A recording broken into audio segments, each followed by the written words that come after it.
I'm Mario. And now I'm Peter. And we're Guys That Listen. On today's show, we got the one, the only, our editor, our media manager, the glue that holds us together. Our consultant. Adrian. The consultant. Yep. What's up, y'all? Glad to be on. Thank you, guys. Adrian, so introduce yourself, bro. I mean, I know we kind of did, but please fill the rest of them in. So I'm Adrian. I'm a video editor / I guess content creator. Check me out on YouTube. It's just my name, Adrian Delos Reyes. Aside from what you do, where are you from? What's your backstory? So I'm from Cerritos, California. Cerritos. I put LA in my bio though. Oh, you're one of those. Yeah. You're one of those. He also puts 5'9" when he's really 5'7". Oh, yeah. I'm actually 5'10" though. Oh, damn. He's actually On a 5'10", good so he day. downplays himself. He's humble. He's humble. Sorry, I was speaking from myself. So what is it about Cerritos that we kind of have to know? It's It's like all Filipinos. dude, it's all Filipinos. It's like Irvine 2.0. Damn, 2.0. Yeah, it's like really safe city. And Really? It's like it's the LA County version of Irvine. It's like super safe and stuff. wow. So it's still kind of ghetto. I was gonna say I've been to the Cerritos Mall. That shit does not look like it belongs in Irvine. Dude, what's her name from iCarly? She goes there. Oh really? No, Sam? Yeah, Miranda Cosgrove. She goes there sometimes. I'm like, why? How do you know? Small? Because people would do. Cerritos is a small like city, and like if something happens, and everybody's like just talks about it. You know, How's growing up in Cerritos? it's Were like you born there? Well, I was born in Bellflower. Oh, okay. And then I lived in Artesia, Oh damn. and then like it was a really short amount of time, and then I lived in Cerritos like all my life. It's like a bubble, honestly. It's really just a quiet, slow suburban life. What's the people like? They're much older. Really? Yeah, it's a lot of more like family like life over there. Is there a downtown Cerritos? Dude, no, there isn't. There isn't? So I mean, look, technically, DTC? yeah, technically downtown is like where I guess most of the commerce is and like the malls and stuff.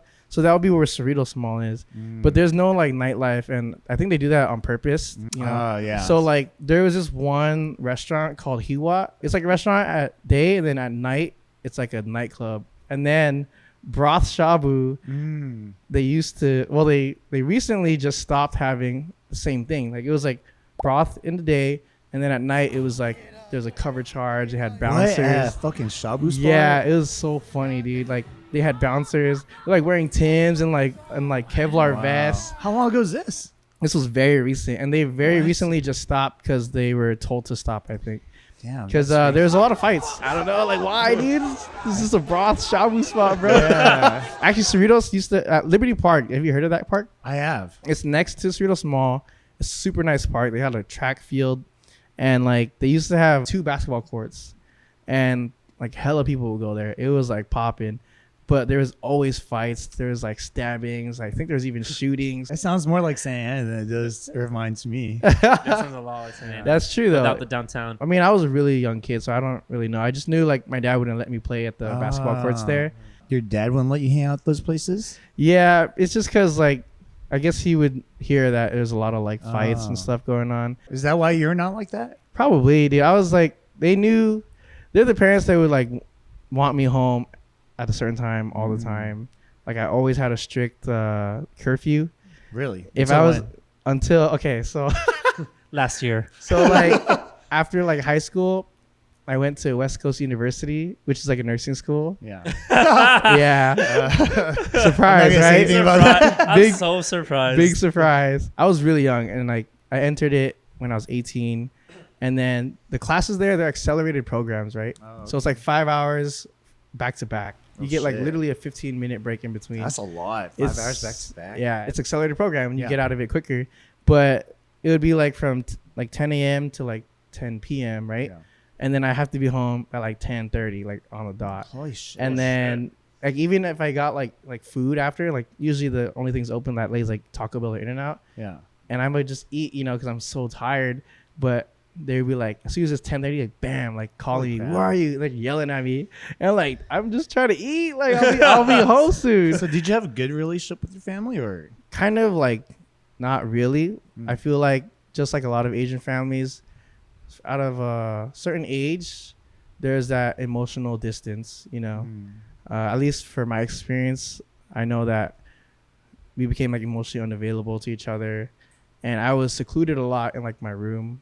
And then for me, being like a teenager at that time, and then even entering college, like my parent became like the internet, you know.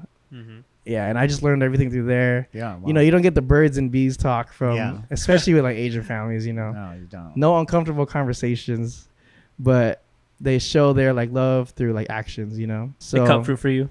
yeah, the fruit thing. I never got fruit though, because they know me and my brother are so picky. We don't eat fruit. Oh, you Oh, some really? lumpia? Yeah. You don't eat fruit? Well, he can't eat fruit because like he's allergic to. Dude, You he's have a allergic to Older a or lot younger of, brother? a younger brother. Oh, okay. He's allergic to like a lot of things. Fruit, vegetables, and it's What? because of the pollen. Because he went and got tested, the sheet has like a long list of stuff. You can't eat a strawberry? No, he can't because An yeah. apple? So like if he does eat like a banana and stuff, he gets like a really like uncomfortable fuzzy tongue, Oh, and his jeez. throat starts to like feel like it's closing up. Dang. And then he has EpiPen, so Oh, damn. I can see Yeah. why. Yeah, some people would be a little bit weary about what they eat, especially when you have that many allergies. Yeah, my little brother's like that too. But yeah. he's getting better through the years. But your brother sounds like he still has it. Wait, is your brother like allergic to a lot of things Yeah, too? yeah. Oh shit. Yeah, at first it was just like we thought it was just his eczema. Oh. So his skin would always dry up and just crack and peel everywhere, and he would Yeah. just bleed all the time because he's constantly like scratching. Oh damn. And then we tested him, and he was just allergic to a bunch of things. Oh, and then, shit. through the years he just got better at it. Yeah. Like it just wasn't as severe. And Yeah. now he doesn't really get as much as eczema's calmed down a little bit too. That's the same. Yeah, my brother has eczema too, so And he I feel like suffers people from who that. are allergic to a lot of things They have have eczema eczema. also. Yeah. Yeah, his allergies, I guess, is also a reason like why he chooses to eat the things he does. So people consider him picky, but honestly, it makes sense because you Yeah. know One what wrong can he move and eat? ruin your life. Yeah. Are you really close to your brother? I would say yeah. I would Oh, say nice. like in the family, like you know, of course, him and I are the closest. Yeah. I feel like siblings are usually very close like that. And for him and I think for me, because we're 8 years apart, right? Oh dang! I was Yeah. about to ask that. Yeah, so we're 8 years apart, and the current dynamic of like how my parents work, my mom works in the day, and then my dad works graveyard. So it's like, you know, they trade shifts for like raising the child. But like I was also like helping raise my brother. So it was like kind of like I raised like I helped to raise a kid too, you know, Yeah. and Yeah. and I was like super young, and oh my god, I remember waking up like just to a crying baby that wouldn't stop, helping change the diapers. Dang. I wanted to help him have a different experience than what I did growing up with my parents, and I would just try to like show him certain things, like he deserves like certain privacies and deserves certain respect and stuff, you know. Yeah, and I think that that's what got us closer too, because I learned like I'm gonna disclose stuff to him about myself, Mm-hmm. and then Did you give him the birds and the bees talk? I'm trying to remember if I did. I don't think I did, It's not too late. dude.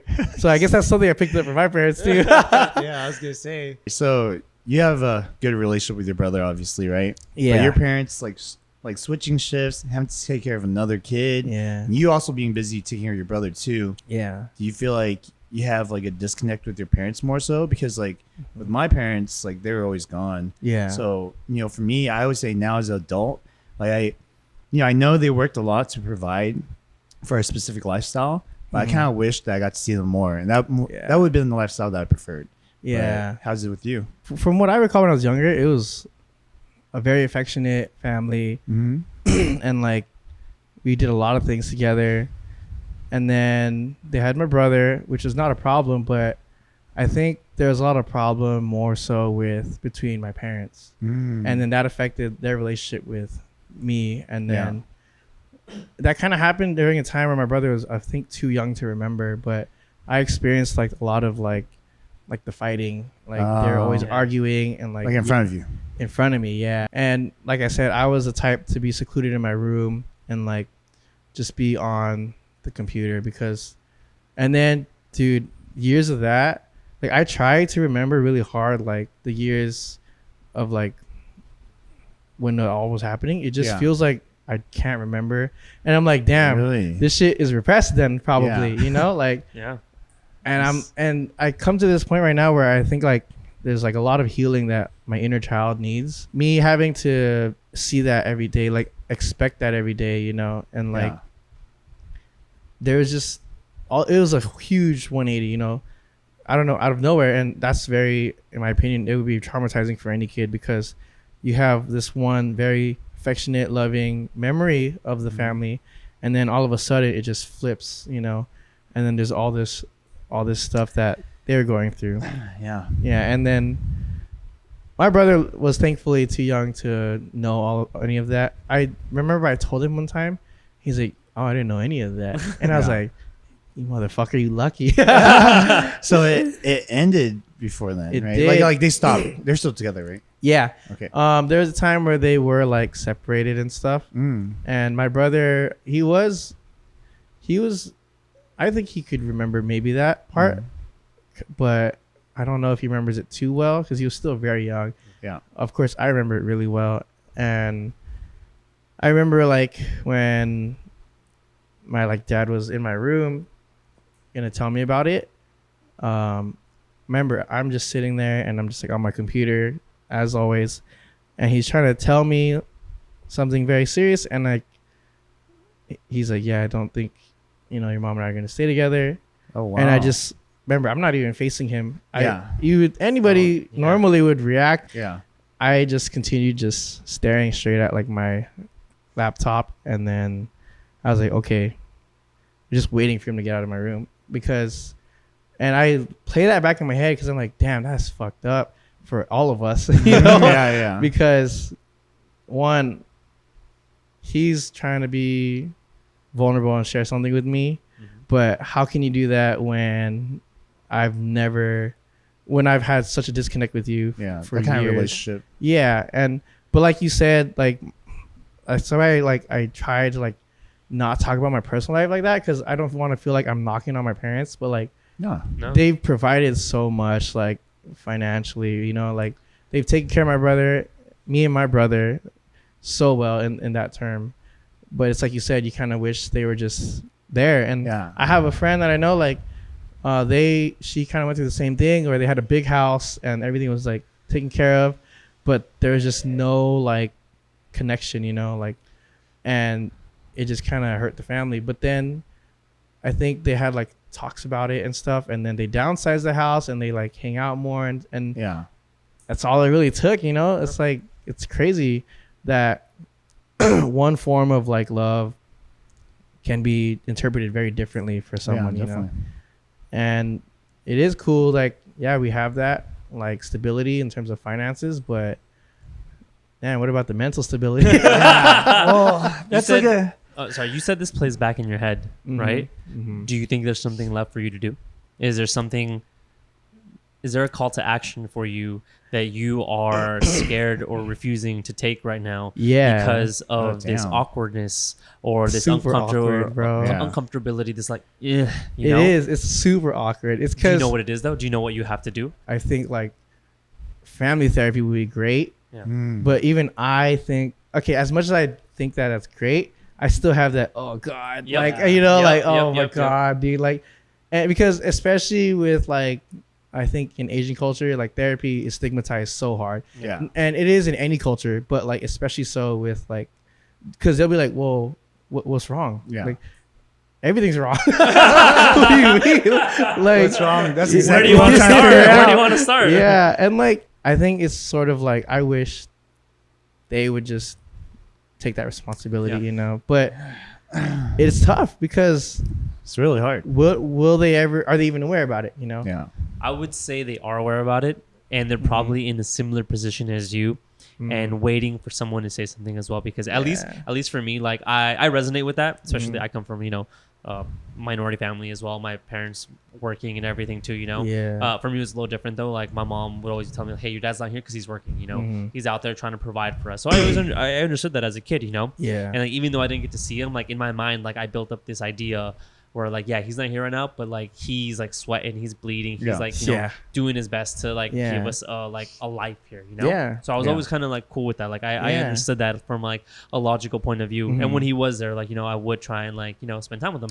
Yeah. So top on that, that's why I never complain about anything. Like I always complain. That's good though, because you express yourself. But like, there's this, I think, with a lot of first generation kids of first generation immigrants, there's this huge comparison of like, they moved here from a, at least for me, third world country or developing country, and learned another language and made a life not just for themselves, but for themselves and a family.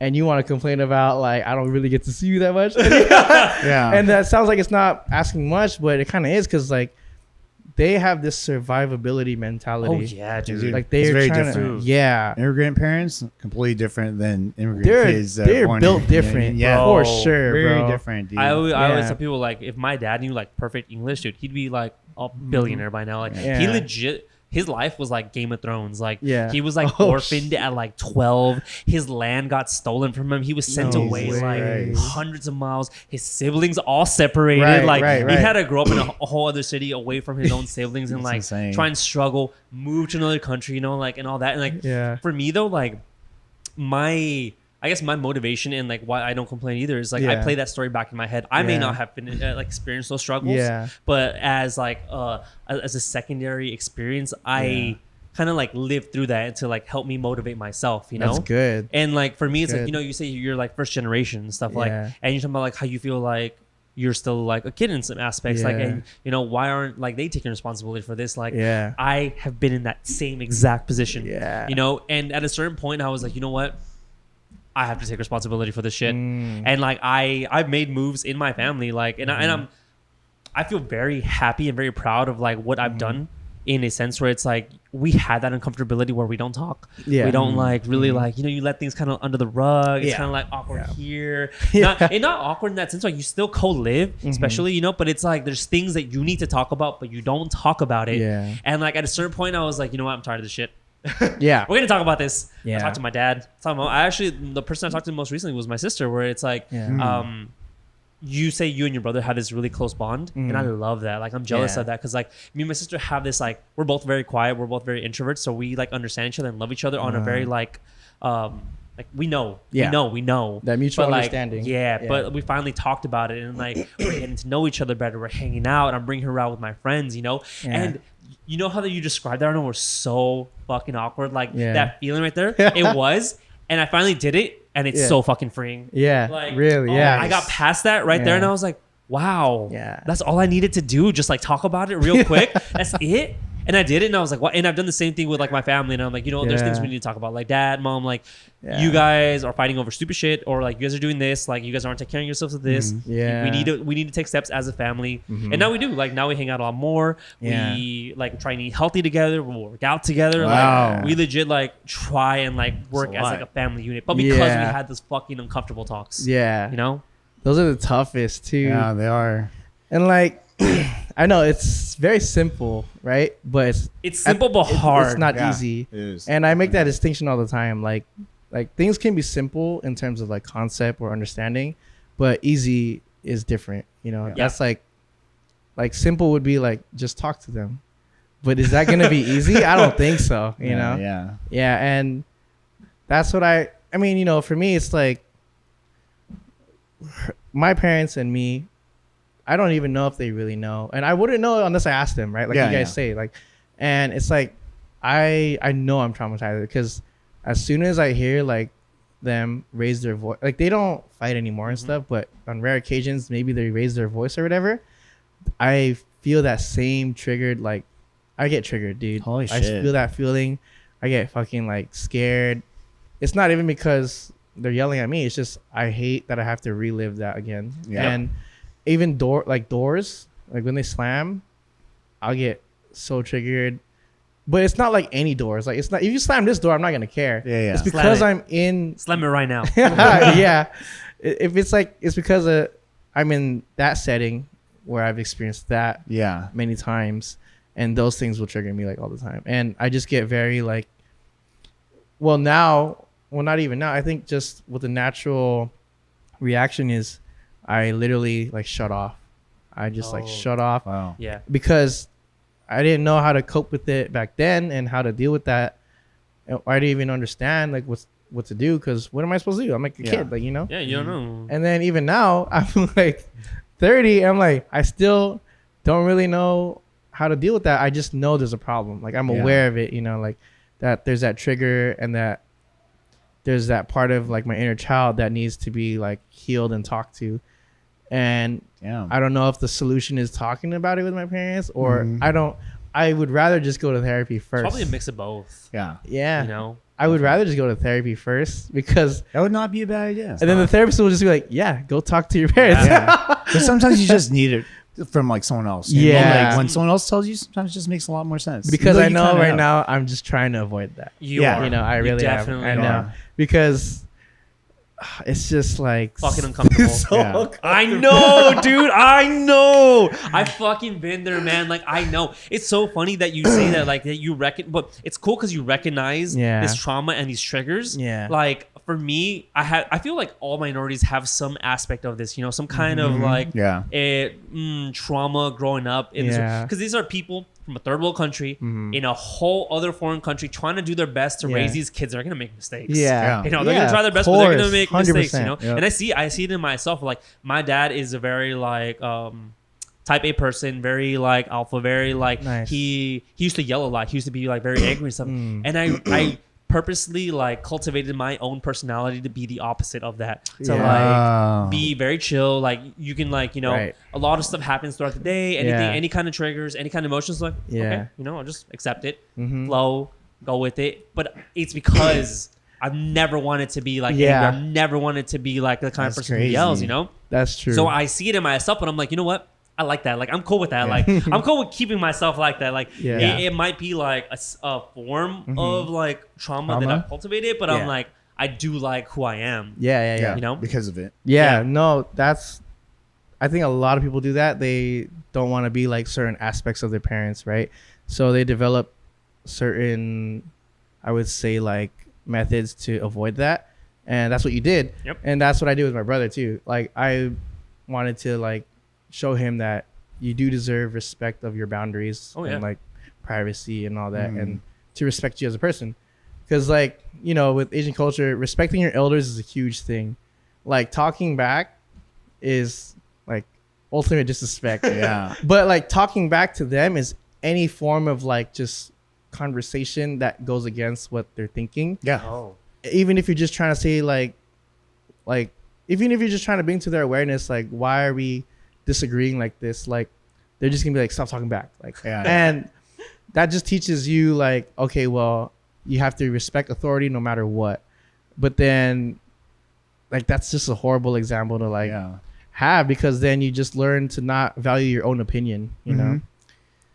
But that's why with me, with my brother, I learned to like, whenever shit would go down with like my brother and my parents, I would like wait for a bit, and then I would go in his room like, yeah, that fucking sucked, huh?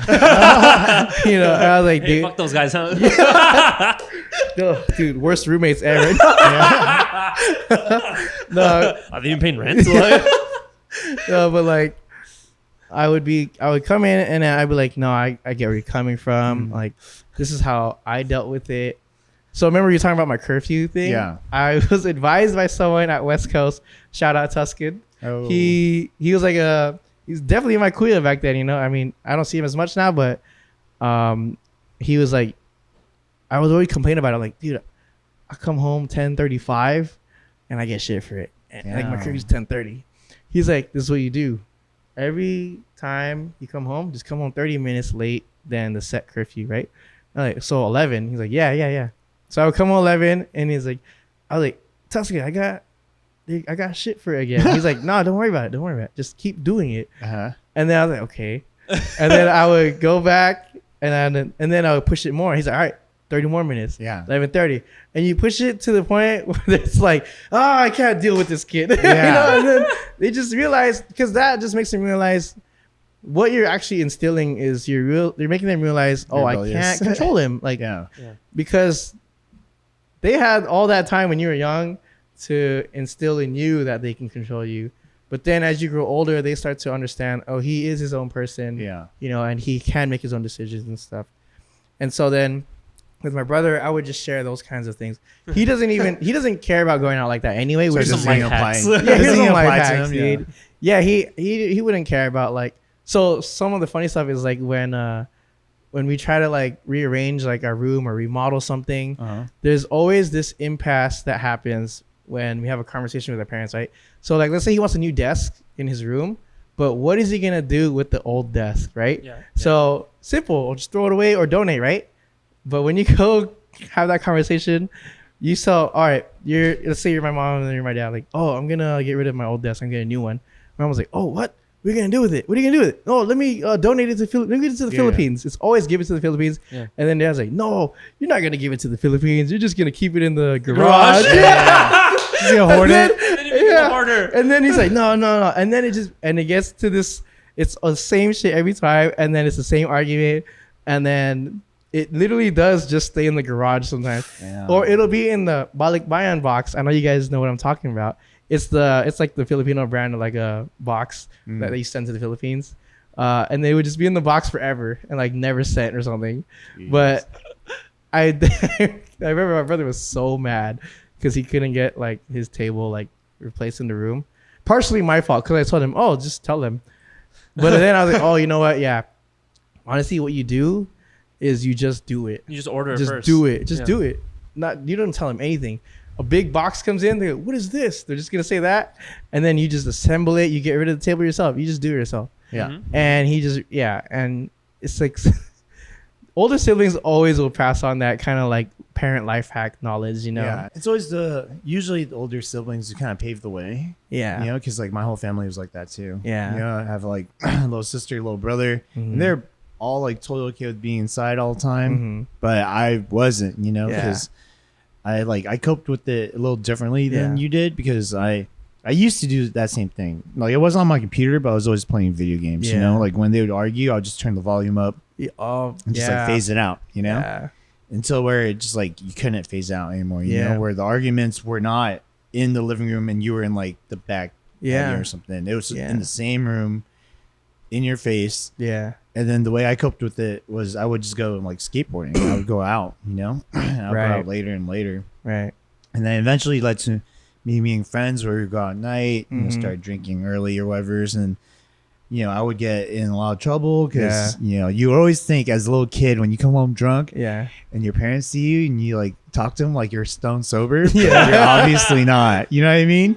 You're like, nah, I'm good. I'm so good. They don't even know that I took like 3 shots. Wait, no, I don't know that. No, you what don't do you mean? That? Like, how old were you when you started drinking? I started drinking when I was 16. Sir. Oh, okay. I actually didn't start till I was like 20 or something. Oh, okay. I was 21. 21. Oh, wow. Okay. Yeah, no, so that is a very foreign experience to me. Yeah. I actually remember not the first time I started drinking, but the first time I was pretty drunk. Yeah. And it was like, I got invited to a college party. It was like at a beach house. You're 16? Yeah, I was 16. Whoa, it was my friend's cousin's party, and she was in college. It was really awkward, you know, being like a 16-year-old and like drinking. I remember I was like, oh, this is so cool. Like we're at a party with like older people. Yeah. I remember I saw this one chick. I was like, wow, she's kind of cute, but she's like older than me, you know? Yeah. And I was like, fuck it. Like I'm drunk. Like I'm going to try to talk to her. So fucking awkward. I swear to God. So you like Yu-Gi-Oh? yeah, not even that. I went up and I was like, hi, my name's Peter. Yeah. What's your name? Do you mind if I get a hug? No! So awkward, bro. So awkward. Oh my God. And then I was so fucking embarrassed because she hugged me, but it was like the most like, okay, yeah, sure, you know, like you're a little homie type of thing. Oh shit. And then I was like, fuck it, like I'm just gonna drink. Like that was so embarrassing. I'm just gonna drink. So I was drinking, and these dudes were like feeding me shots, and I was like, damn, these guys are really nice. Yeah. Oh no. And I found out later, like my friends were like, we gotta go. I'm like, why? Oh, these guys are trying to fuck you. I'm like, what do you mean? Wait, what? Yeah, and I guess like my friends are there, and those guys went back and they were talking about, oh yeah, let's get this guy drunk, and then you know, like I'm gonna get with him or whatever. And I didn't know that they were getting anything like that. Oh, so I had no idea. I just thought they were nice. Like, so they were trying to take advantage of you. Yeah, and they just knew because we were like the younger high school kids. You know what I mean? That had no fucking clue. My friends were like, no, we gotta get the fuck out of here. Yeah. Oh, so we went back to my house. And it's funny because like during that time I have never had a girlfriend, like a real one. You know what I mean? Like, oh yeah, you're my girlfriend kind of thing. But that was like it. And then I went back home, and then these girls that we used to hang out with, like we called them over.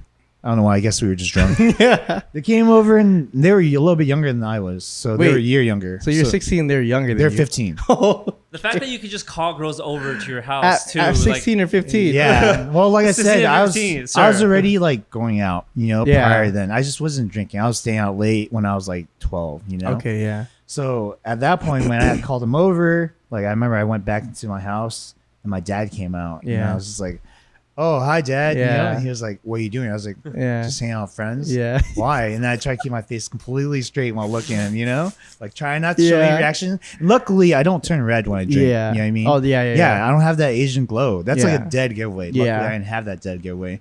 So he was like, okay, go hang out with your friends. And I was like, yes, I'm so fucking smooth. I'm so fucking smooth. Thought he got it. Yeah. And then I went out and I hung out with them. And I was telling them about the story. Yeah. And then them being younger, I guess they're even more impressionable. So they're like, oh my God, Peter, you're drinking and you like lied to your dad. You're so cool. You're so cool. And I was like, he still does the same shit. Yeah, I still do. I was like, damn, that shit didn't work with the college girl, but I was like, at least the younger girls are impressed by what I do, And that girl, one of the girls there actually became my girlfriend like later down the line. Oh shit. And I was just like, what was funny is because like I thought I was just like a nerdy kid, because I always thought like I was a nerdy kid. That was always me, the one that always played video games. I was just geeked out about like fucking tech and shit like that. So it was just funny that like that impression was so strong that she was like, oh, I like you. Jesus Christ, Mario. Don't fucking die on us, bro. Jesus. I never heard him laugh like that. No, dude. I've never heard Sounds like a dog. For no reason. I gave so much details about Cerritos. Yeah, dude. Jesus. There used to be a ranch before people said I was like, God damn. Okay, dude. Okay, look. People think like I'm like an extrovert, right? I'm pretty sure I'm more of an introvert. It takes a lot for me to be very comfortable in a situation. And like, even this, clearly, the beginning of this, I was like giving details about Cerritos that you probably didn't even care about. Like, dude, I was just talking and talking. I know. We're at a college group, goes to Cerritos. Dude, I swear, like, people think I'm an extrovert because most of the time when they meet me, it's usually like in a setting where I'm like lit, like a party setting. Yeah, and I'm with a lot of friends and stuff. But you put me in a setting like this or like classroom, I'm just more quiet and reserved, and I will be anxious as fuck, and I'll just like, you ask me a question, I'm gonna go in on that question. Now we know to be more specific about it. Yeah. I'm actually the same way. People often think that I'm an extrovert just because when they see me, they'll see me in social situations, or they'll see me out with Peter, like, but I'm not. People always think I'm extrovert too. I don't know why. You are the most extroverted person I've ever met in my life. I think so. I have one of my best friends is actually an extrovert. Like he actually is. He's the type where he gets energized knowing that he's gonna go out and be around people. Oh, right. Is that you?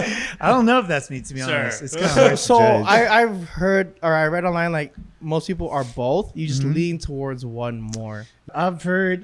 So shouts to Andrew Huberman. Podcast is great, by the way. Nice. So he says that extroverted people and introverted people have like basically the same thing as far as like how much you could like take, like a threshold for seeing people, right? Yeah. But introverted people, they get a lot more stimuli from seeing people, so their threshold gets filled really quick. Yeah.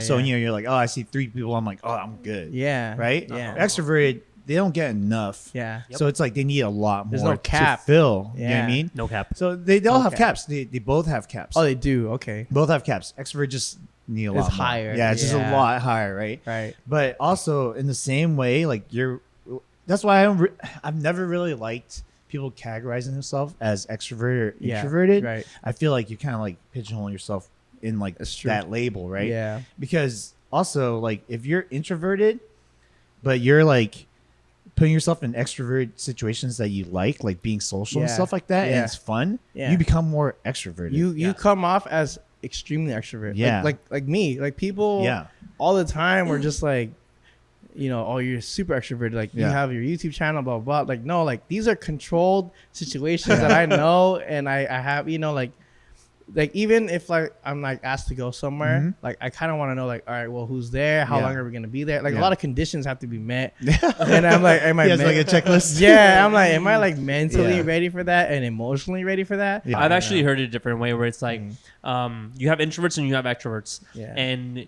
as an introvert, you start off with 5 social tokens at the beginning of the day, or let's say 10. And you go throughout your day. Every time you interact with the person, you give them a social token, and you know you eventually get to 0. Where then you're still okay, but once you interact with too many people and you get to that negative number, that's when it starts to take a toll on you. In the opposite realm, it's extroverts start off with 0 social tokens, and the more people they talk to, the more tokens they get. And you have this kind of middle ground there where like an introvert will talk to a certain amount of people, less people, to be able to keep those amount of social tokens, but an extrovert can keep talking to people to a certain threshold, and they kind of balance out there.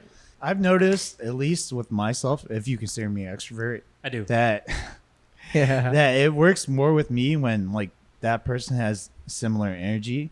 So like if, let's say I'm going in, right, and we're talking about like a subject that I'm not interested in, then I get drained too. From 100%. So that token is not always equivalent. Some people are giving me nickels, and some people are giving me pennies, you know what I mean?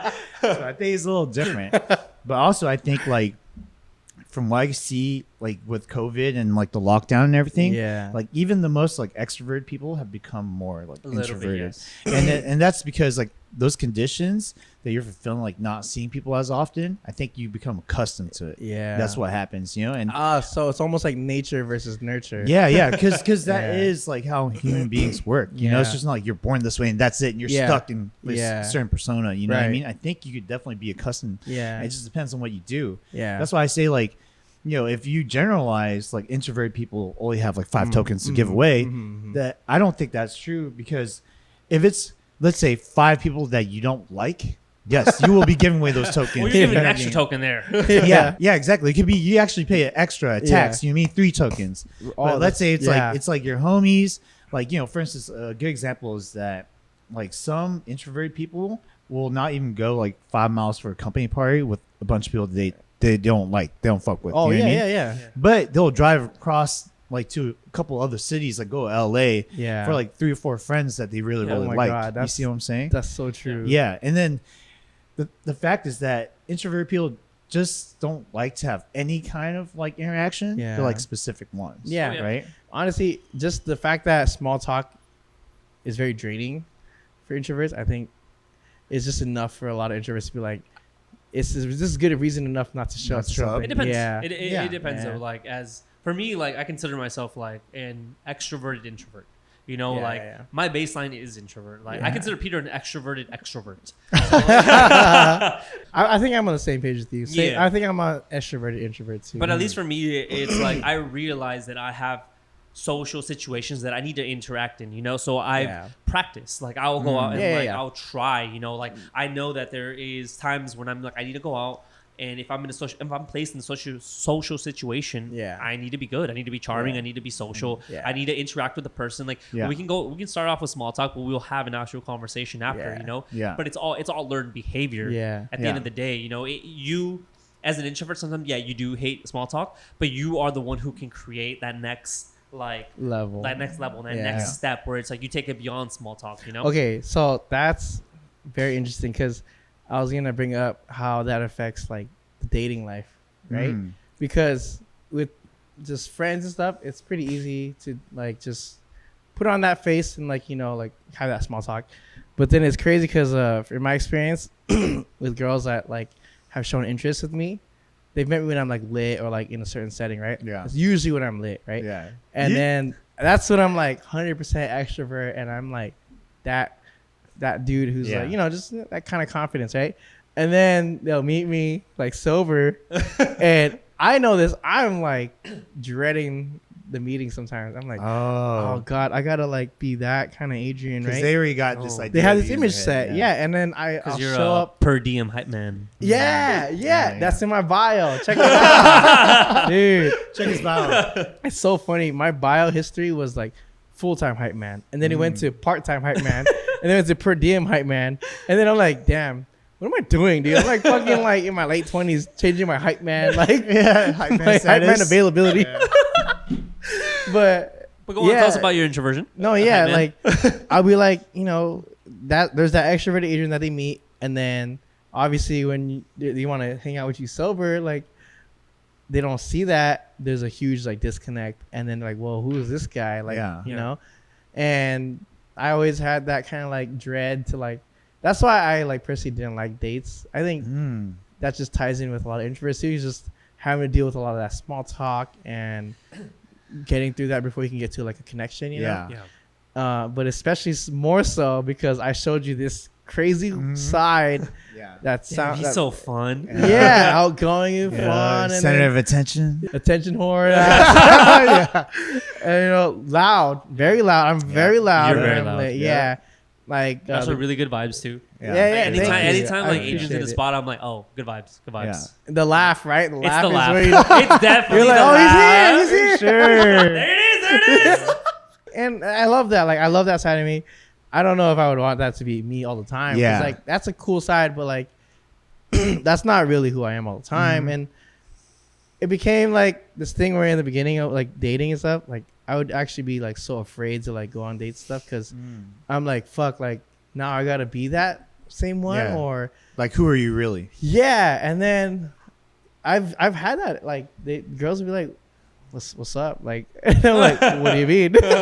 We taking shots to the face or what? This is just me. Normal. Where's the yeet? Where's the ooh? Yeah. They Why don't you so quiet, babe? Yeah, they don't have that same energy. They don't see that same energy. They don't see that same vibe. Are you worried that they wouldn't like you because? Of course, yeah. Because what I showed them was what they want. That's what they wanted at the time. Yeah. And so not intentionally. Like you weren't not intentionally because I'm lit and like that's just you at that moment. Yeah, and oftentimes I think people would just say like when someone's lit is like an amplified version of themselves, right? Like they're more outgoing, liquid courage, right? Liquid courage. Yeah, true. But it was like not liquid courage. It was just liquid different. Like, like who the hell is this? Yeah. And then also that ties into like my social media. Like that's all I posted too, like on my stories, and that's just the image I had, and it's crazy because that's what people just think I am, like that hype, that energy, and all that. And it's so funny because as an introvert, that's an introvert's worst nightmare because they just want that to come out all the time, and then you're left saying yes to everything because I'm a pushover. Or I'm better at saying no now. But like, damn, imagine being an introvert who's a pushover, who had this extroverted personality when they're lit. And now they gotta say yes to everything and then show up to things. But like in terms of dating, like I was like, fuck, like sorry, I gotta show up like that again. And then I realized actually, it's kind of a good way to weed people out. Like if that's what you liked, then I mean, this is me like sober. Like if I you hope can't, that's I'm not gonna quote Marilyn Monroe on that because that wasn't my best, and sober isn't my worst. But yeah, those are two different like sides of me, and my sober side, in my opinion, is what I know the best actually, because that's what I am most of the time. Like that's just the weekend warrior, Adrian. Like.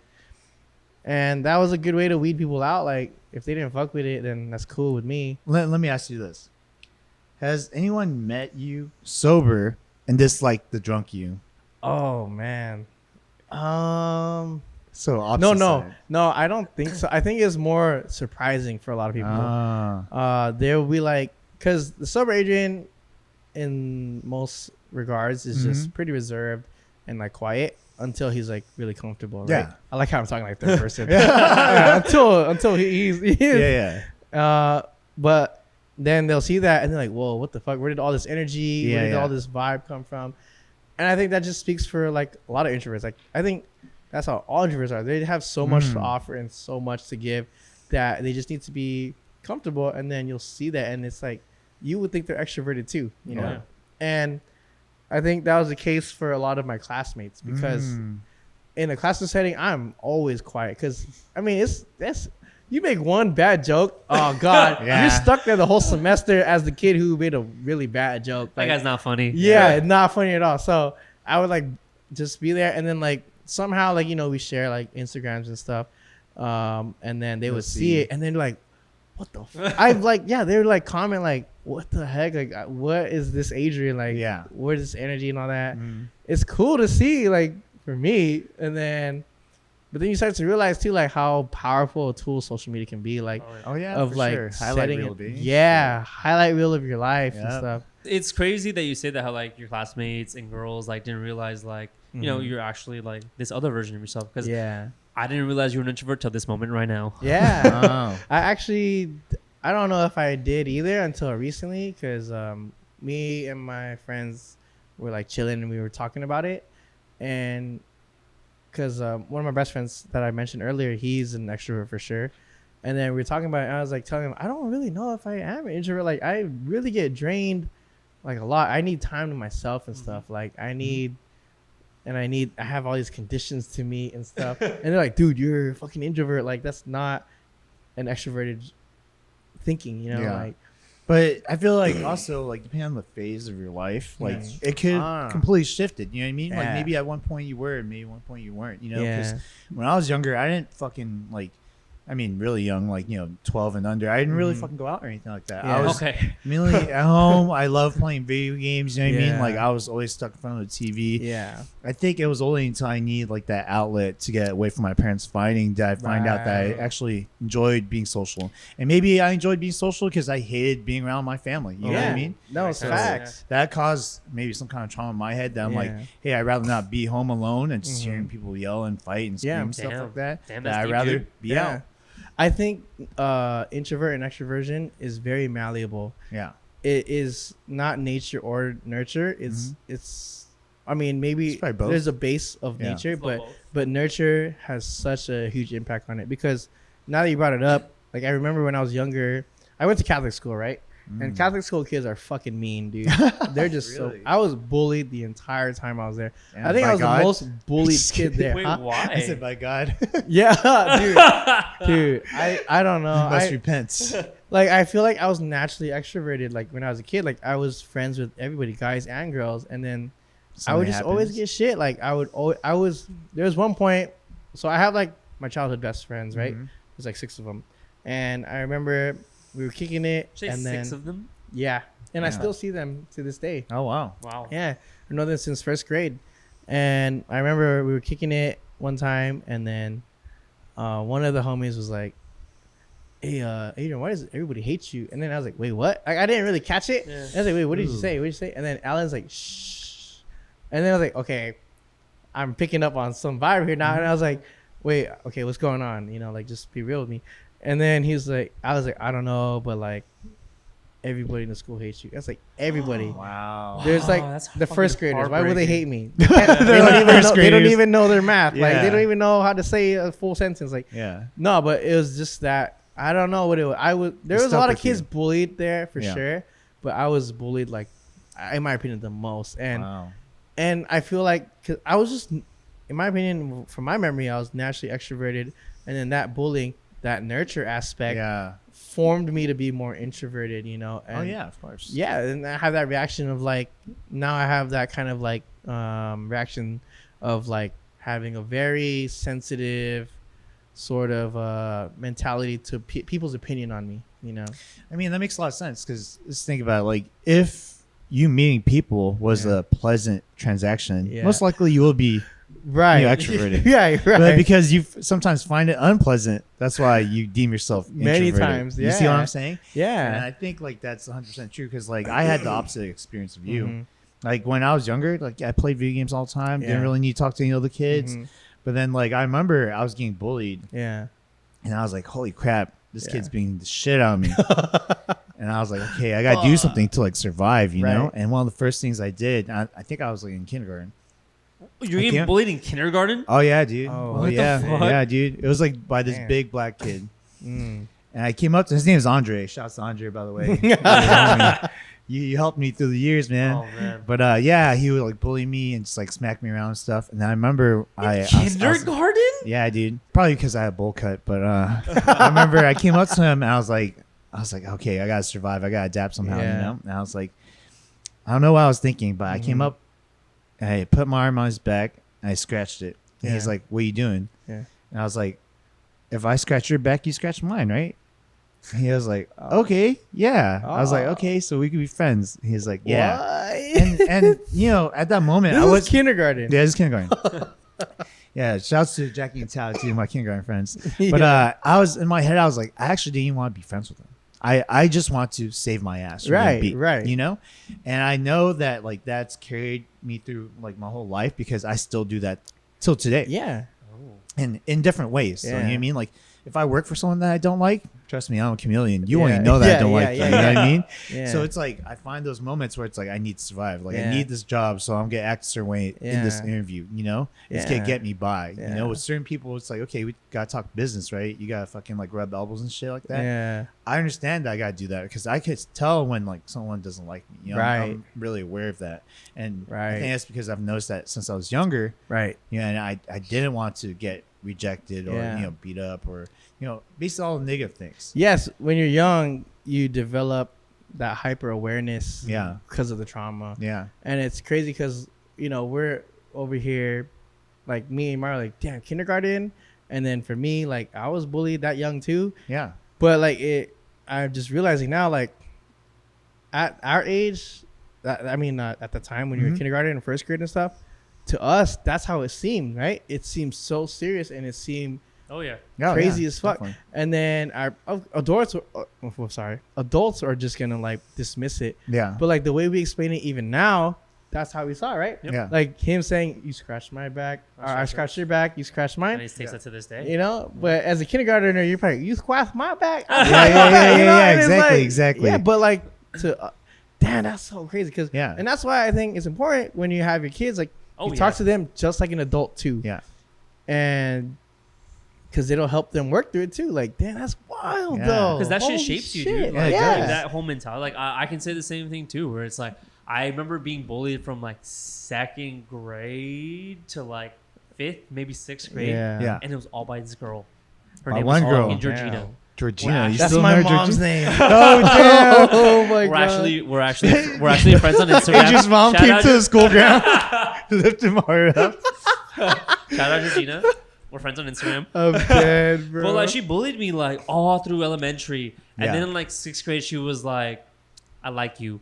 And I'm like, this bitch literally made my life a living hell. Like for 3 years, like she put me down, like made fun of me. I was short. I was like second shortest kid in the class. But you were not 5'9" back then? No, I was not 5'9" back then. But even the shortest kid in the class would make fun of me and say he was taller than me. Oh shit! And I was like, and I remember like, it kind of followed me through like till middle school too, and like I always had this very like underdog mentality. And like even in like 8th grade a little bit like kind of like carried there too, where it's like my nose started to grow before I did. So I was like, they make fun of me because of that, you know. And for me, I was like, I always felt like an underdog, and like, you know, I was like bottom of the totem pole. So it pushed me to like, okay, I gotta try harder. Like I wanna be better and like conquer this kind of stigma that I have. So like that's really affected me in the way I move throughout my life, where I'm just like, you know, I may be down here, but I'm gonna try my ass off to be way fucking better than that. Right, you know? Right. Similar thing that we were talking about. So you said you feel like you're naturally extroverted, and that event caused you to feel more introverted, right? Because you feel like excluded, like disliked. And like I felt naturally introverted, and because I had to adapt from that bullying to like getting people to like me. That you know that positive feedback from people constantly like liking me for who maybe I'm not. You know what I mean? I felt like, okay, I could be friends with anyone. And that allowed me to kind of become more extroverted. Does that make sense? No, it does, because I feel like that's what I did too. That's why I feel like I have so many friends and I have very close relationships with a lot of friends. But at a point it becomes a little too unmanageable. It does. Like I really just recently started being able to say like no to things. And it's not just no to like trivial stuff. It's not like let's kick it.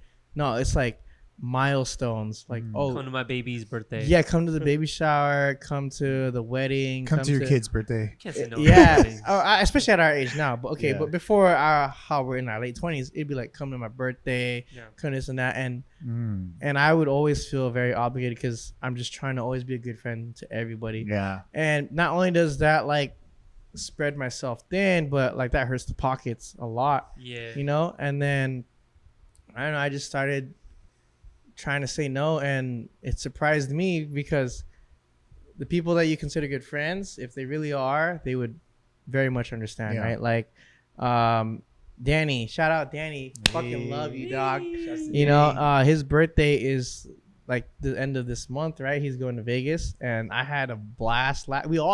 We were there, dude. I heard that was so oh fun. my god, it was so. It was pretty chill. Yeah. What did you do? Nothing. We What did you do? everything. Yeah. Dude, it was. Oh my god, it was so Wait, are much you going? fun. I can't go, so Why? this is where I tie my point in. I went last year. I had the time of my life, and I wanted to go this year, like for sure. But you know, I have like a lot of other things I have to budget for. Yeah. And I was like sitting there. I'm like, how am I gonna say no to this guy? Like, you know, I have a lot of love for him, and I want to go. So, you know, and he was like, hey, please go. Like, you know, I don't ask for much. And I was like, you know, and I told him, you're right. Like, you really don't ask for much. Like, you're such a good friend. And the only thing I would want to do is just go. But it just, the timing is off because, like, I have this big trip for a wedding that I have to go to, which is another thing, right? Like, I have, it's just all these obligations. And I was like, what do I do? I was talking to Ariel about it. I was like, what do I do? And she's like, just be honest. Just tell him like what's going on in your life, and if he is really like your friend, he'll understand.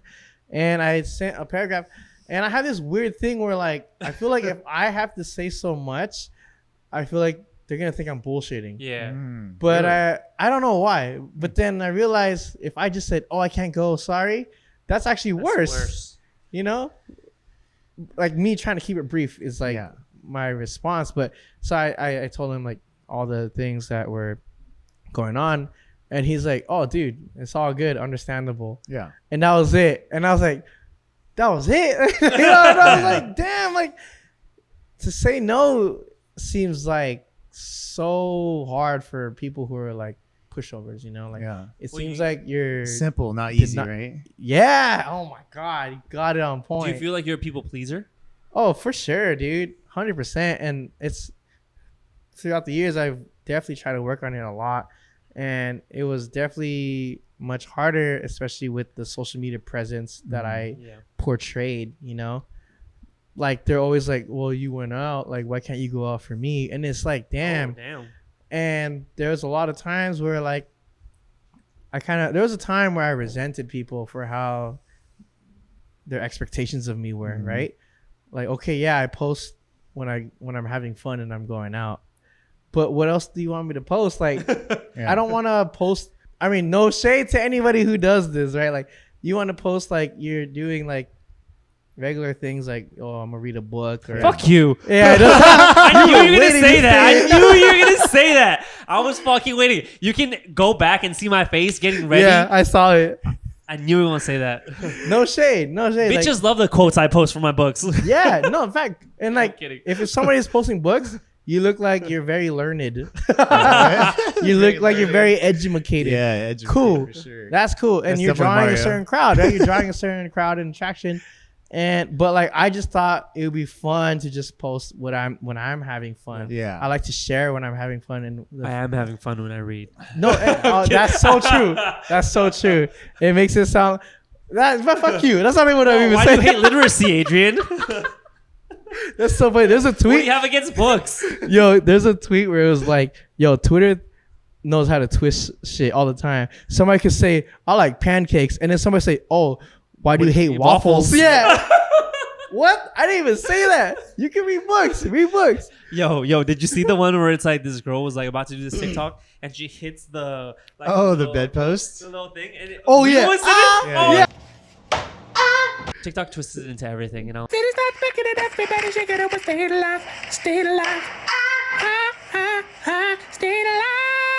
Like, wow, that's amazing. Does. Yeah, That's yeah. amazing. Right. It's the same example. And it was just like, And then I started to realize, like, okay, that's all I'm posting. Why? And I had a resentment to people who like thought these things of me. I'm like, whoa, why would you think that? And then I realized, oh, it's my fucking fault. You know? And I realized, okay, I can't harbor any resentment to people who have a certain judgment about me because of what I post, because that's what I'm posting, right? Yeah. Because close friend of mine, Johnny, right? He's a photographer, great photographer. Yeah. You know, he posts. Is he the octopus guy? Yeah. Shouts to But Johnny. that's Shout not out to all Johnny. he does. Like, that's not all he does. Like, Yeah. that's not his range. Like, and to be judged, He's a guy for just, full of emotions, man. dude. He's a deep guy. But you just look at all the girls, you just think he's just straight up a hoe. Right. Dude, I used to think he was a straight up hoe too. That's the perception of social media sometimes. If you're the viewer of a certain thing, you kind of like are doing yourself a disservice by thinking that's all that is to them. Yeah, You know, of course. But also as the person who's posting, you know, I'm always posting, I'm going out, blah blah. Yeah, sure. Then okay, I get it. I get why you see me in a certain light and you treat me a certain way. That fucked me up. Some people treat me a certain way in public. It's so wild what people would say because people are not mindful. Like in the moment, you know, not many people are mindful. They're just like, and then you're like, damn, you really said that to my face. Like what? Put him on blast. Dude, I guess they don't realize that there's a man behind the laugh. You know, there's a man behind the octopus. Yeah. You know? Yeah. Like it's so funny. It's the same people who always post platitudes, right? Like, don't judge a book by its cover. And then all they do is judge a book by its cover. I fucking hate that. I hate that shit. That's my most hated thing about social media. It's like, dude, bro, don't you know that when you put that shit on your story and stuff like that, people are allowed to judge you when you do the opposite of what you're saying? Exactly. Like, exactly. All the fucking time, dude. 100%, yeah. I've had so many fucking, especially with creatives, it's like the fucking worst, dude. Yeah. Especially with creatives. Oh, I can't wait till we talk about creatives. Yeah, dude. Like, pay creatives what they're worth, you know? Shit like that. Like, we can't eat off of exposure, that kind of bullshit. Yeah. And I'm like, yeah, I fucking totally get that. I'm like, bro, you're so fucking like great for saying those things. Yeah. And then they'll hit me up and they'll be like, Yeah. hey, you want to do a photo shoot? I'm like, oh yeah, sure. What's your budget? And they'll just ghost me. Ghost. You know? Yeah. I'm like, what the hell? What the fuck? Yeah. The same person who said you should get paid what you're worth. Yeah. Is the same person who's not paying you what you're worth. That's fucking crazy. And it's weird because I don't know if they notice, but your story is on public. Yeah. It's not on private. Like everyone knows what you fucking said. You know what I mean? You can't be doing shit like that. People are too vocal about shit that they are not aware of themselves. Exactly. And that shit is so Holy fucking shit. annoying. I swear to God, dude. There was this girl who posted this thing where like, oh, I fucking hate people who do this. Like, they're so annoying and they do this. And I'm so tired of this. Yeah. People who just complain all the time are just so annoying. And I'm It's like, exactly what she's doing. and I'm like, I even commented, I'm like, you know that you're complaining, right? Like, Right. you know this is a complaint. She's like, what do you mean? I think a lot of people, they're either most of the time are projecting Yeah. or Oh, yeah. they just want all the benefit of it without having to participate in it. Oh, yeah. You know? And Pete was actually the one who told me about this, that like it's usually the creatives who ironically do not pay out at all. Really? Yeah. I don't know what it is. I don't know what it is, They dude. understand the struggle the most, but they don't understand the compensation at all. You understand more when it comes to them, right? And not only that, but for some reason, like creatives in general are just like really bad at pricing themselves, right? So they're gonna be even worse at pricing other creatives. That's usually the case. So like Gary Vee, you guys know who he is, right? Mm-hmm. He says like the reason why now, like in the social climate that we have, that like media influencers and creatives are the best people for bang for your buck marketing is because they don't know how to price themselves, because they're human beings and they don't understand like how to do it. You know what I mean? So the few that do, they're actually creatives, but also business people. Yeah. But other creatives are not business people. Yeah. There's a story about this one photographer. She was a good photographer. She I forgot her name, but she like worked out of her garage. She would do photo shoots and stuff like that, right? And she was trying to make a living off of it because she used to work in a studio where it was like she was making nothing. You know, it's one of those studios in the mall and stuff like that. Okay, yeah, where they give you like a a camera. vendor. Yeah, and then she decided to start her own thing in her garage. And she wasn't making enough money. And I think she had someone in her running club who liked her photos and was like, oh, you know, how's everything going? And she was like, not good. And then she the friend was like, hey, how about you let me manage you and like help you run this? Because she was a business person. And she was like, okay, sure. What do you want? He's like, I want 50% of the business. Oh, shit. And she was like, well, 50% of zero is still zero because she wasn't making any money, you know? So she's like, that's not a bad deal. Yeah. Probably one of the first business like thoughts that she had. So No. it actually turned out really good. Oh, it did. Turned out really good. So that person was like, anytime a client came in, would be like, oh, it's $3,000, $5,000. Yeah. Things that she would never say as a Right. photographer. She wouldn't be able to price them out at all. Yeah. So she was making like, I think she made like $1 million in like her first 2 years, something like that, of shooting like these studio shoots that are really, really quick. And so things that she was too nervous to say, like, oh yeah, this shoot's 30 minutes. Oh, it's 30 minutes. You're done. Next person. Let's wrap it up. $3,000. Boom. Done. Right. That manager did that for her. Oh. So she was like, that was not a bad deal. There's a dude who writes. He's one of the top writers of fantasy. In the fantasy genre. He talks about how like as a writer, you're a creative, and there's a moment in time after you're done writing, you have to put the writer in a box. You have to cage him. You put him there, and the businessman has to come out. Okay. You know, there is an actual like feeling that you have to take as a creative, an actual step where you put that person, that creativity, who judges like what you make and what you create, and you put them aside, and you don't let them get out. And the person who makes the financial decisions has to like make moves and like recognize what this is worth. You know, and the businessman takes over. He literally just he put out 4 books that he wrote during COVID. He's got his own other series. You know, he's super, super popular. That Kickstarter, last time I checked, 29 million. Jesus Christ. Most Kickstarter? Kickstarter. Jesus Christ. The best-selling Kickstarter of all time. Wow. For just 4 books that he wrote during COVID. Never heard of 29 million on the Kickstarter. I know. Seriously, that's fucking fat. So yeah, I can see why. Like, oh man, I think a lot of Not creatives. million. Sorry, I'm sorry. I said million. I said Oh. million. I said million. It's 290,000. My bad. Oh. My bad. My bad. That's Oh. a lot of money, but like, That's still a lot of money. $9 but- million, No, though. Goddamn. No, sorry, Yeah. sorry. Ooh, I added an extra zero right there, you know? Yeah, because 29 million, you don't need a No, Kickstarter. no. I think you're established. No. At that point. No, yeah, I think 90% of creatives, and I got that source from right here. No source, no. Yeah. We have a lot of self-doubt, right? We deal with imposter syndrome. We think our shit isn't good enough to be like priced at what it probably should be. But putting that aside, the creator person, right, in the cage, and that business side, I think Pete, you do that well, I think, right? Because I've heard the stories that you said how you get like paid out. Yeah. I'm like, damn, you know, and it's true because just say no to some people. Just say no to some of them. Yeah. It's okay because you may feel like that's the only thing.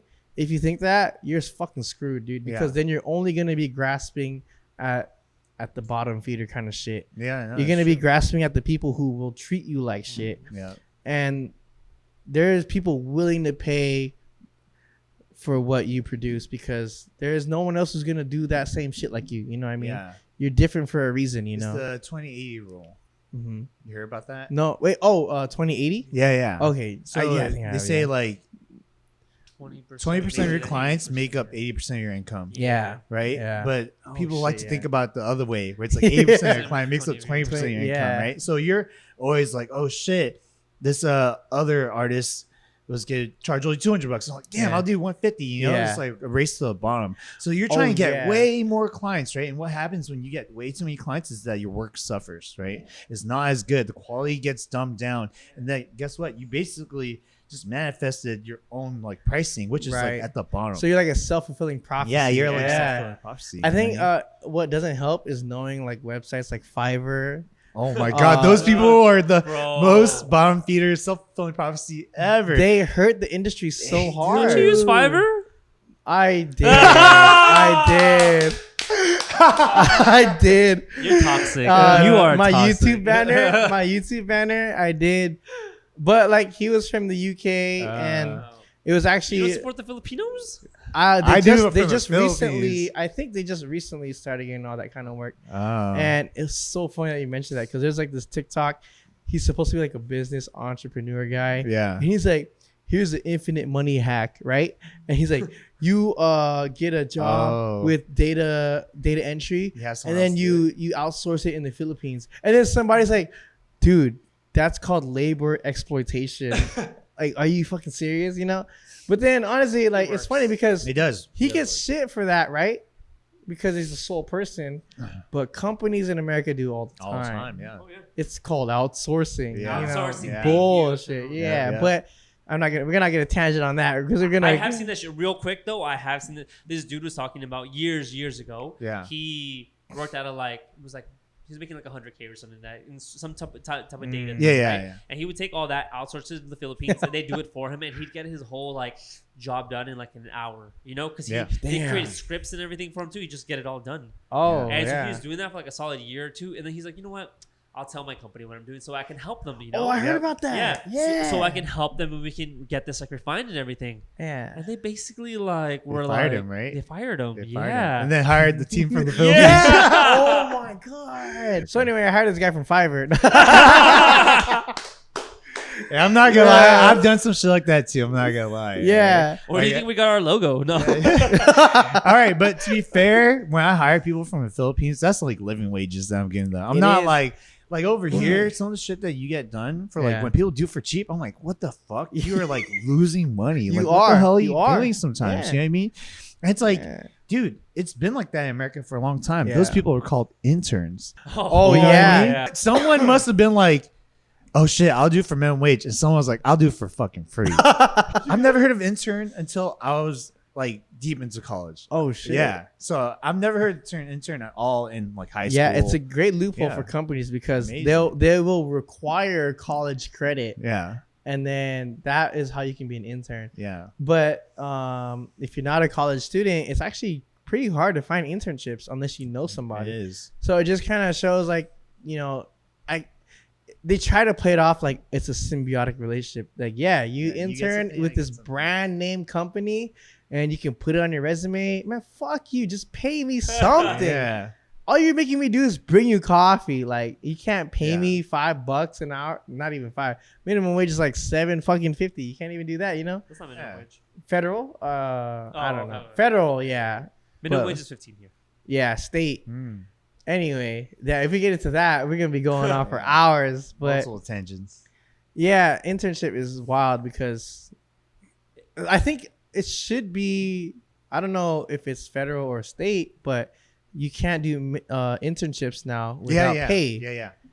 But they still do it. Oh yeah, I'm They sure. still do it. And I think it depends on the workplace and the intern too, though, because like speaking back to Gary Vee, like one thing I did like really like what he said. If there's something that you like, if there's some industry that you're into, fuck it, go work for free. Go talk to the people that are really doing that shit and be like, I want to learn here. Like, I'll work for free, but I want to learn. You know, I want to know what the fuck is going on here. I want to be in this industry. Yeah. That's when I'm like, yes, that works. You know, I agree with that, but not everybody has a luxury to be like, I can work for free, not 25 to 40 hours a week. Yeah. Because Definitely not. I mean, 78% of Americans are paycheck to paycheck. Yep. Okay.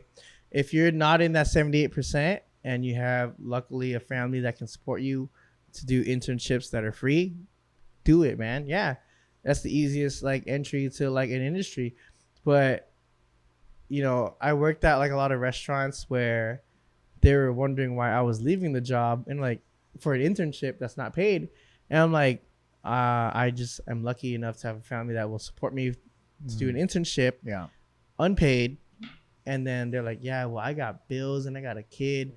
And I'm like, damn, like, I'm not gonna like knock you on that. Like, that does suck. And it just goes to show how we don't all have the same 24 hours. No. You know how they say that bullshit? Like, we all got the same 24 hours in a day. That's not fucking true. Time is money, right? So if your 5 hours makes you fucking like racks, and my 5 hours makes me like $400-500, maybe $800, we do not have the same time, buddy. Like, As far as you're talking about money. yeah. Because time is money, and to say that we all have the same 24 hours in a day is not true at all. Would it be more correct to say not everyone's time is equivalent then? Yeah, facts. Someone's 5 hours, Yeah. 60 racks. Yeah. Someone else's 5 hours less. I feel like to say like we all have the same 24. Yeah. I feel like to say we all have the same 24 hours is the new way of the rich people trying to say you don't need money to be happy. You know, it's just them We all have the same 24 hours. Yeah. Rich guy here. There's anyone qualified to say it, is this guy right now. I think it's more so the most like recent development was that whole Kim Kardashian thing where she was just like, no, 100%. you just gotta work hard. Yeah. You just got people don't want to work. Yeah. That I feel like is pretty much the most relevant thing to what we're talking about. Yeah. Right? Yeah, because actually that's a great example because I'm sure she works hard Yeah. in her I've heard she's really smart about her finances and shit. Yeah. And I don't. You gotta be at least semi-smart. Yeah. Shout out Ray J for putting on the map. Dude, for real. I'm Tim's sure she works mixtapes hard. #1. Shout out to LimeWire. Yep. I'm sure she works hard, and I'm sure like she does a lot in her day, but she has a lot of access to a lot of things normal people wouldn't. That would make her life easier. You know, maybe she can work super hard in a day because she's got babysitters, because she's got like all these other services that can help her throughout the day. She doesn't have millions probably help too. Yeah, money. Yeah, no, might help a little bit. Money. Well, what provides those services, right? Money, right? Like, she doesn't have to cook her own food. Probably, she doesn't have to watch her own kid for a long time. You know. But the fame helps too, right? Because she could possibly like get interns that'll do work for free because of her fame, and they, oh my god, I'm a Kim fan. Yeah, and it just cycles again because it's like you exploit the labor of like interns because they want that brand to put on the resume. Oh, that's the worst when like really, really, really rich people are fucking cheap. I'm like, god damn. Yeah. You're fucking killing me. You can't spare this motherfucker minimum wage. Yeah. What the fuck's wrong with No, you? yeah, the Kardashians got exposed for that. They have really? internships that are free. Oh, this is real. I mean, unpaid Shit. internships. That's fucking Yeah, weird. it's like come on, you can't like. That's rude. It is very rude. Like the internship is usually seasonal anyway, and you can't afford that. Like, this book I read was the Psychology of Money. I think that's where it came from. And this guy goes to the party, and he's like really, really rich too, but he's just like happy with where he's at. Yeah. And then the guy who's throwing the party is extremely rich, right? And all he talks about is money and making more money and stuff like that. And then one of his friends like, dude, can you believe how much money he makes? He's like, yeah, I get it. How much money he makes? Like, he makes way more than me. And then he was like, but you know what the difference is between me and him? Yeah. Is that I always have enough. Oh. Yeah. Yeah. And I think that's like so true, right? Because like in the end, like what sucks is we live in a day of like social media where like people feel like they can never have enough. And it's actually factual because like now these people who are really, really extremely rich, they can't even get enough. You know what I mean? Like forget like normal people. They'll never feel like they have enough because they're comparing themselves to these people who are on social media flaunting and flexing and everything. Like it's crazy. Yeah. So as a creative, an extroverted introvert, a per diem hype man, what is the dating scene like for you? It was tough at first because I think, like I mentioned before, having that kind of like social media image of a person who's just always hype, always extroverted, you get labeled as just that, and that's the expectations of a lot of people. And even on like dating apps, which I didn't really use that often because I don't think they work that well for me. It was just like didn't portray who I really was that well. And so when I would meet people like sober and stuff, I feel like it was a disappointment for them. And I hate admitting that because I'm like, I know how fun that side of that Adrian is. So you're a hype man on your dating apps. Yeah, I mean it's much easier in my opinion to flirt and like have like really fun conversations through dating apps. Mine like was short-lived, honestly. Are you like a Dr. Jekyll, Mr. Hyde kind of shit? I feel like I really am, dude. I swear. Especially if it comes to like, oh, you met me in a drinking situation or like clubbing, and then you met me like sober. Yeah, for sure, 100%. Dating apps, I didn't even really use that often. I just feel like they just didn't work that much for me. I was like high-key not getting matches, and I was like, damn, I can't even try to like talk to anybody, like, cause nobody wants to match with me, and that was cool. So I just like dropped it, like there's a lot of apps like, and I think they're cool, but it just wasn't my style, and I think for a lot of people that resonates. But I know people who like met their like fiancés on Yeah, like I've dating seen apps that and shit stuff. where they get married and everything. Yes. Too. I'm like, whoa. Yeah. Yeah. Depends on the dating app. It does. A lot. It does. Yeah. It Yeah. Obviously, does. you can meet your, lifelong partner on like Tinder, Yeah. but you'll more likely meet them on like Coffee Meets Bagel. Yeah, You or know what I mean? Hinge. Or Hinge. Yeah. Apparently, I don't know anything about Hinge. Like, Yeah. the last thing I ever heard about dating apps was like Coffee Meets Bagel. Like, I barely know Yeah. anything about Hinge. So what's Hinge about? Hinge is like, I think it's a more detailed profile and it's considered more of like Dating more and serious. hook up. More serious. Yeah. than actually hooking up. Tinder has Isn't that like Match.com? That's Match.com Yeah. has a bad like rep in the sense where it was like it was one of the original ones before this actually became a thing. It was more of a website than an app. Yeah. So it has that it was like, like stigma. Harmony. Yeah, Yeah. eHarmony. You eHarmony. got Okay, Black yeah. People Yeah. Meet. You got Plenty of Fish, Christian Yeah. Mingle, Farmers Farmers Only. Only. Match.com and then eHarmony, but also OkCupid. Okay, see? They were like the desktop versions. Yep. Oh. And then the Christian Mingle, And the best one, yeah. Ashley Madison. I actually had this. I don't know if I told Profile? this- Just kidding. I actually did use Plenty of Fish a long time ago. I dated a girl from there. Oh, years okay. ago. So what's that one about? Plenty of Fish. Same It was like a thing. profile thing. Like, you put your Oh. profile out there. Oh, so it whatever. was like not an app. It was an app. It was an app. Oh, it was, It was an an app. app. It Yeah, became it was an an app, app. but it Oh. was a website too. Okay. Yeah. But I actually used to go to this barber, and one of the barbers there was like, "Yeah, you should check out this thing. It's called Disabled Passions. You can meet these really hot girls, but they're all disabled. Like they're missing an arm or a leg, or they're in a wheelchair." And I was like, "What?" Mario. I was like, "What?" Mario. And I was like, "Absolutely not. Absolutely not." I checked it out. And I was Register. like, I looked at it and I was like, "No, this is a little too weird for me. Like this is A little he- too weird. Because Yeah. there's actually like, so midgets are technically disabled, so there would be like, Oh, okay. yeah, so Yeah. don't discriminate. Yeah. But no, he would legit swear by this. Like this dude was like, that is his shit. You know, I was like, man, Like his kink or I think so. Yeah, Wow. that's So- what's weird. It's not weird that there's an app for disabled people. It's just Nah. weird if you're using that As a completely non-disabled like person. to satisfy Yeah, your like kink targeting? or something. Yeah. Yeah, that's what's weird. yeah. Speaking of apps, Yeah. would you consider Instagram an app? Yes, So- it's an app.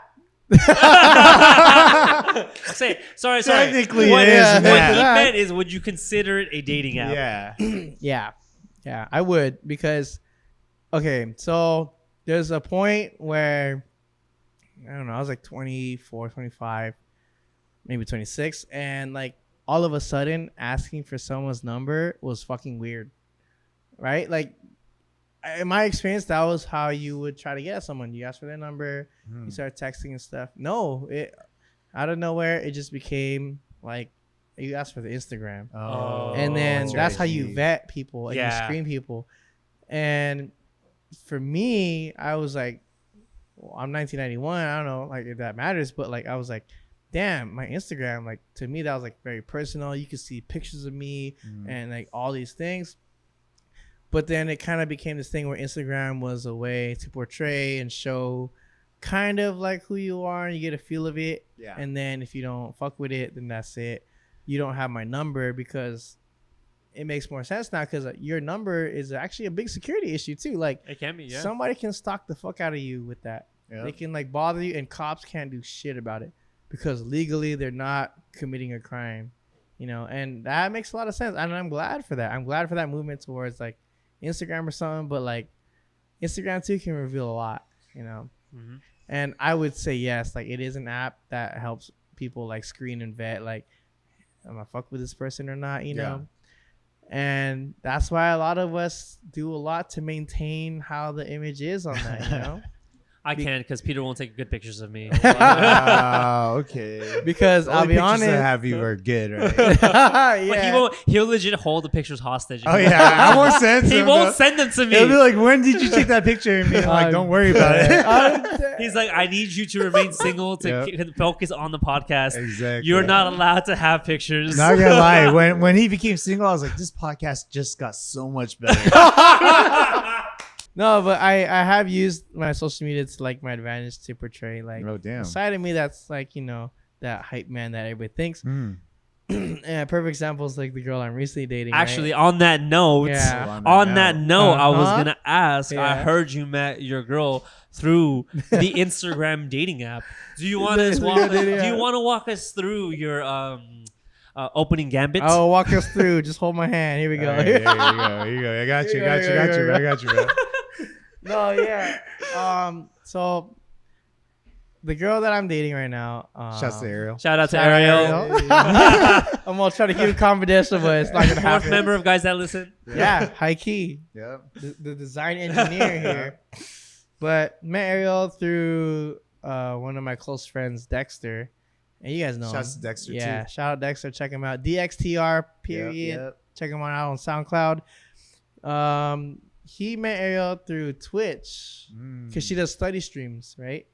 Yeah, it's pretty What? fucking That's cool. interesting. Yeah. Sorry, what? Yeah, so Dex does like, he streams, like he DJs, he and switches. then he just saw her and like she does study streams, or they call it co-work streams, right? Yeah. Where you can like come in and then you do like focus, like you focus on your work and stuff, and then Just people just watching you read.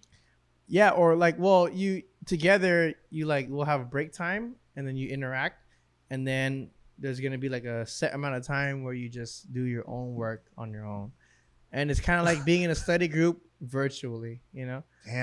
Yeah, Damn. yeah. Wait, why do you laugh? Holy It's shit. so crazy to me that That's I could cool. be. Oh, really? I could have been doing this whole time. Like Yeah. I study like every day. Like I could just be streaming. Oh yeah, you could have. Yeah. Oh shit. I mean, yeah, and well, that's how he found her, and then, I guess like they just got really close, and then I guess they found out they're pretty local to each other, and then she went out to one of his events that he was spitting, and I went to that event too. It was in LA, and then I was lit. And then Hype and- man, I feel like a Adrian. lot of Yeah. his like stories Yeah, start yeah. with that. Yeah. what's I was lit. yeah, so, what a surprise. Yeah. No, but I saw her, and then I mean, I've been out of a relationship at the time for like 2 years or more, Yeah. and I was never looking until like that time. I saw her, and I was like, Dex, I'm fucking lit. I'm like, Dex, yo, Ariel though, right? Ariel. So I was just all about it. I was all about her, and I was like, I was feeling it. I so attracted to her, and then I didn't even talk to her that night. It's so funny. Shy Adrian came out. Yeah. It's like I'll be all like, yeah. and then like, like, yeah. But like, it's so funny. I don't know if she knows this, but like she was there, like Dex is spinning. She's like recording him, and I've never seen her. And I'm like pretending to record Dex too, and I'm like, damn, she's fire. And I'm like doing this, and like I couldn't work up the courage to like talk to her. And then I was like, all right, whatever, just another night where I see like somebody who's hot. Probably never see her again. No, she ended up showing up a lot more to like Dex's events, and I was like, damn. And then one night, she was hanging around like Dex and a lot of my friends. Yeah. And the introvert in me is like, all the conditions are met. I can be 100% extroverted Adrian around her without feeling like really like awkward about it, right? So I was just like cracking jokes, and like I was just like trying to make her laugh, but not really give her like that kind of attention. Ooh, Yeah. he knows. That's the Yeah. game. That's It's the like game, it's like, Adrian. yeah. Like Ready Player One, Adrian.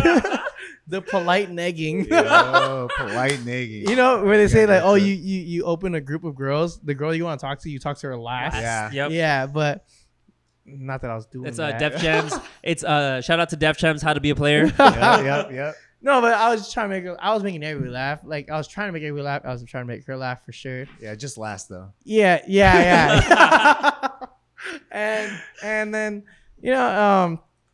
and I guess it worked because like she was recording everything, like everybody, not just me. Yeah. And then at the end of the night, she like approached me, and I hadn't met her yet, and she's like, "Oh, like what's your Instagram?"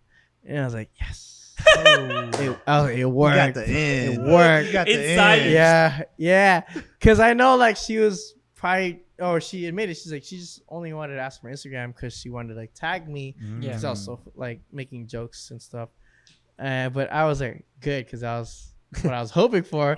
And then, and New York was coming. We were going to New York. Oh, that's when we were going to New York. Yeah. That was New York time. But I still like trying to make time, like DM her and stuff. And I thought it was perfect. Yeah, sorry, that's the ones when you're like out with your homeboys. Yeah. And you're on your phone and you're just like. Yeah. No, but got you smiling like that. Yeah. No, I think we said that multiple times. Yeah. But I felt like there was like a line that you used. I heard you use a certain line. So like I was just like, was okay, this? Yeah. Is that how you want to exit this? Yeah. No, you're right. Was that before New York or after New York? That was. I would assume after to let your intentions be known. No, it was during New York. During New York. Were you lit? Yeah. Damn. So were you a little lit? Oh, I was always lit. Dude, there was not a time where we were not lit in New York. Oh yeah, for Pete, he was chilling, dude.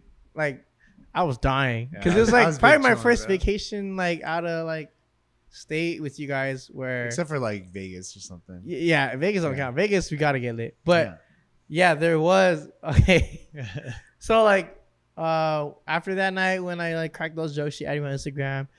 I was like, oh, hey, it was nice meeting you. And she's like, oh, yeah, it was nice meeting you.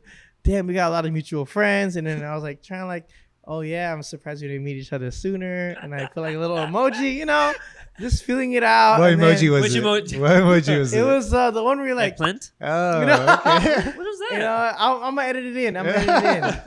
And then like trying to flirt, but like enough to like feel it out. Yeah. Because you don't want to come off too strong. Play a little cool. Yeah. And then that was that. And then New York came. And then that's when I was like, and I was lit. And Liquid Courage was like, just fucking do it, dude. Just go for it. And like, shoot your shot. And she posted like this selfie, like video of her. And I was like, oh my gosh, she's fine. And I was like, and I was lit. I didn't know what time it was posted or whatever. She posted it and I clicked it and I was like, and I put love.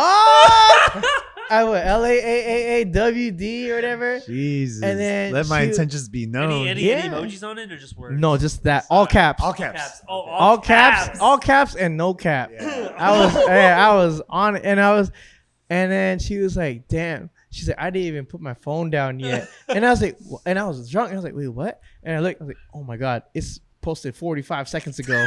Wow. Record timing. Dude, yeah. It was like, it was a timing where she literally had to post it when I opened my phone. Yeah. And for her, she was like, she liked that. She was like, that's cool because like you're like showing interest, but like still kind of being hype, but also respectful, All right, guys, this is our lightning round where we ask our guests rapid fire questions. If they do not answer on time, they take a shot. Oh man, Adrian, are you ready? Are you ready, bro? I'm gonna try. We're gonna try our best, anyways. Here we go. 3, 2, 1. Most embarrassing moment. I shit my pants at Big Lots. Oh damn, Big Lots. All right. What's your kink? Kink. Oh. Hentai? I love it. It's a hot dog, a sandwich. It's a hot dog, a sandwich. Oh shit! Yeah. This is bread. This meat. You know what? Take a shot for that. I'll take it. When was Cerritos founded? Fuck you. 19. You gotta take that shot. Oh shit. Who knows that? I probably would. Weirdest thing you've masturbated to? Oh damn. Probably hentai.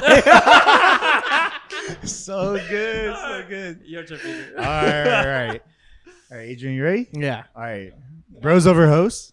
Bros over hoes? Hmm? Yeah. Oh damn. Bro code. Damn, bro code. Favorite fruit? Mango. Really? Yeah. Same. That's easy then. Sweet or spicy? Spicy.